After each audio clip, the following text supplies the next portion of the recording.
Tonight we have a development in our ongoing exclusive investigation into the behavior of Google. There are new emails first obtained by this show. Now, Google, as you know, is the most powerful company in the history of the world. Virtually all human information flows through its software, and for that reason, Google shapes much of how the world understands reality. At the heart of Google's business is its search engine, which has a virtual monopoly on search in this country and others. Google Search succeeds because it is blindingly efficient, but also because it is perceived as honest. When you search for a term on Google, the most popular results come to the top. The process is straightforward and democratic. That's what most people think. That's how it's perceived. And that's why the world trusts Google. But what if Google was lying to you? What if the results that you got were secretly weighted to get you to vote a certain way, to believe a certain thing? That would affect a lot of people and a lot of votes. In fact, it would be impossible to have a real democracy under circumstances like that. A small number of incredibly rich people would be in charge of everything, including your perceptions. Well, that is a major concern for all of us because Google is a very political company. We recently showed you email evidence of a Google effort to collude with a left-wing group in support of Hillary Clinton's presidential campaign. Now, tonight, we have internal documents that show that Google employees discussed corrupting the company's search engine to push propaganda on hundreds of millions of unsuspecting users. Here's what happened. Shortly after taking office, President Trump issued his now famous travel ban. Almost immediately after that, Google employees began plotting ways to undermine the president's executive order.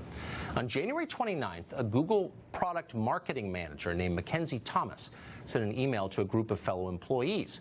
Quote, "There is a large brainstorm going on throughout the marketing org," she wrote, brainstorming about how to respond to Trump's order.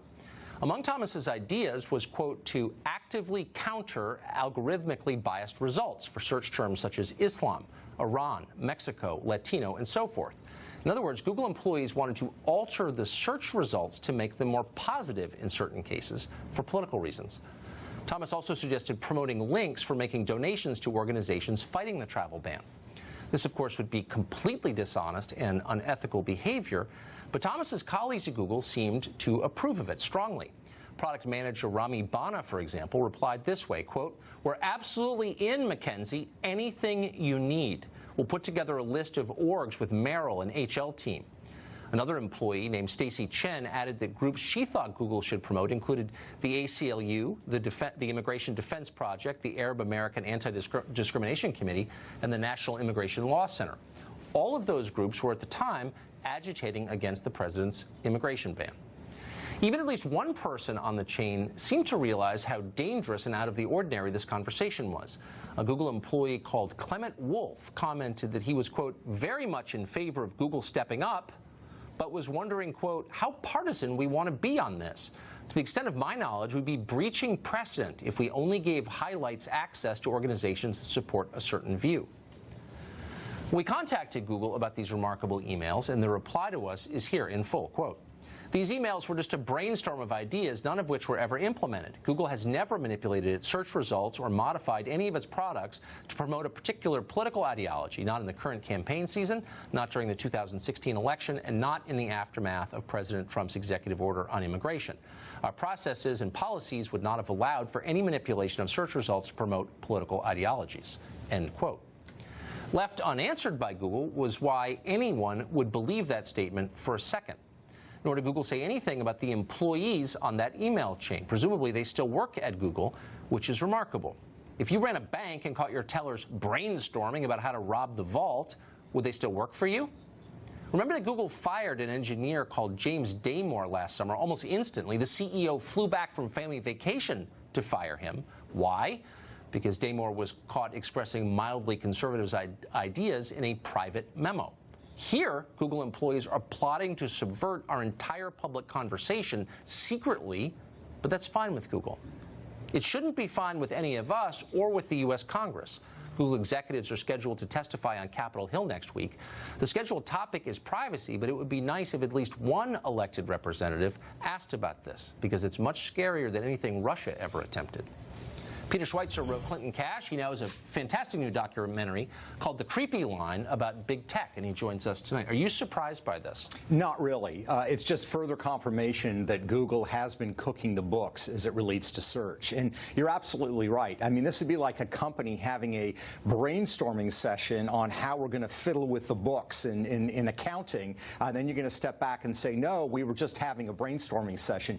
It speaks to the culture of the company. And the culture of the company is they are prepared to put their thumb on the scale and shift the debate in favor of the direction that they want to go. But this is so corrupt that it's, Yes. I was stunned by it, and I was worried that these emails were not authentic because it's such a big, so search is the core of Google's business. It's many different things, Google, but basically it's a search engine. It was built on the back of one. Yeah. And the promise has always been that they're not lying to you. Right. But they are. That's right. And this is really the third strike as far as I'm concerned. The first strike, of course, is the commercial search.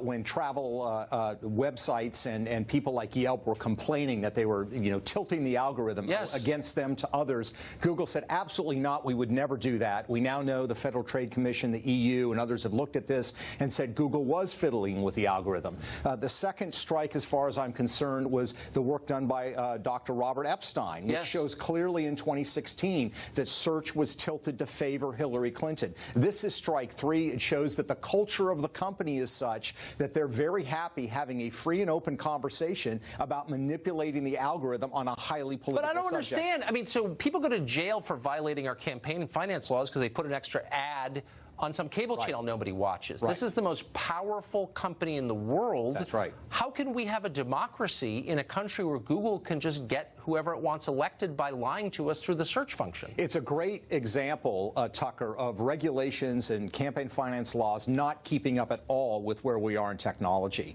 Nobody would have conceived when we passed laws about in-kind contributions to campaign from companies that something like this would happen. But this is the ultimate campaign contribution. This is not like, Exxon giving gasoline to a political campaign. This is a company secretly tipping the scales in favor of candidates or causes or beliefs that they have. It's done in secret. We don't know how extensive it's happening. And 80 to 90% of search in the world is basically done through Google. So they have complete dominance in this area. And the Congress does nothing. And I can think of at least one Republican senator who I believe has been bought off by Google. I don't think he's alone. Yeah. And at some point, it might be worth naming who those people are. Peter, great to see you. Thanks, Tucker. We're not going to stop this investigation into Google or any of the other tech companies.